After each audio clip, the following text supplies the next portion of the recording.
you've mentioned the hands, the connection with your hands in the ground, Hmm. and your animal flow. I'm curious about the feet, and I'm pretty sure the first time one of your reels popped up on my Instagram, that was how I found you. That's the first thing I noticed is your barefoot shoes. I'm obsessed with barefoot shoes Hmm. myself, and it really changed. Like if I had prescription orthotics, I had really bad feet. Um, the support kept getting more and more every time I needed a new prescription. My feet would get weaker, I'd get a bigger support. Feet get weaker, and that was the pattern. Hmm. And then at some point, I was in my early 20s. I was like, this is not working. I'm just gonna get no support and see what happens. Um, and so, yeah, it's been a huge game changer for me. I feel much more free, much more athletic, much more present, tied into our conversation. But I'm curious for Totally. you, did you, when did you switch to the barefoot shoes, or have you always had them? And then do you have preferences and brands and stuff like that? Yeah. Great question. Because that's like, I mean, it's exactly the same but opposite.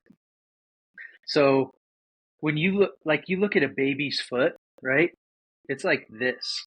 Those Hmm. toes are spread out like that. And then we're wearing shoes and then high heels and pointed shoes, you know?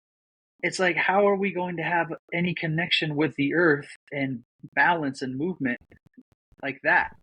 You know, and so those wide toe box shoes allow just more freedom, you know? Um, are you familiar with Bam Lionheart? Yeah, yeah. He's one of my favorites. I love that guy. I've spoken with him a few times, and he's a legit human, not just a good mover and a coach. He's a legit human. And he was giving this lecture about what would it feel like if you tried to navigate your day with mittens.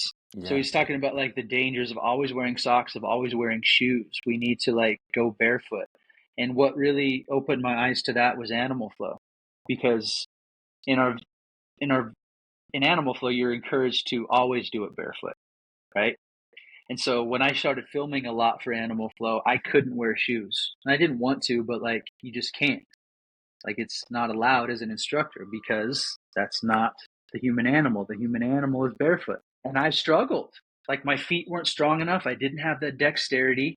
And I'm like, holy shit, I didn't even realize that I need to put priority on my foot health. And so that's when I made the move to barefoot shoes and barefoot training, because all of a sudden it became aware to me that I was I had some major imbalances as far as like my foot health and my foot dexterity. And then you go down the rabbit hole of the nerve endings, and it's like it starts in the foot, right? Oh, I have a bad hip and a bad knee. Well, what's your foot health like? You know, and so if you get those feet on point, it can eradicate all the problems going up the chain. yeah. That's been my experience. I always had knee and hip issues, and I feel better. Everything above my feet feels better since I made the switch. Um, Awesome. there's this concept I think of in functional training of transference, where like every exercise I think has a transference value. Where, and the example I always use is like a Smith machine squat versus a Bulgarian squat. It's relatively similar movement patterns are a little bit different, but if you get really good at Bulgarian squats, your Smith machine squat is going to go up by like it's going to improve by a similar percentage. Whereas if you get really good at the Smith machine squat, it's not necessarily going to transfer to the less stable squat, the Bulgarian squat. And the reason I bring that up, and we kind of were talking about it earlier with the grip, but I really think that foot training and hand training, grip training, um, that's among the highest transference value exercises that you can do, because